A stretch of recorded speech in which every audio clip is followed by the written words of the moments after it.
Hello everyone, good morning and welcome back to a day in my life in Bangalore. তো তোমরা জানোই currently I am staying in Bangalore because of my job purpose.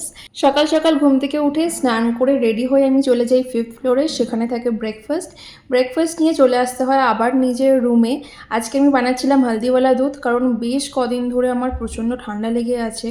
তাই মা বলল এটা খা, দেখবি তাড়াতাড়ি সুস্থ হয়ে যাবি। তো সেই কারণে আমি ব্রেকফাস্ট করে বেরিয়ে পড়লাম। আর বাইরে এত পরিমাণে রোদ, এরকমভাবে মুখে পুরো র্যাপ করে তবেই বেরানো পসিবল হয়।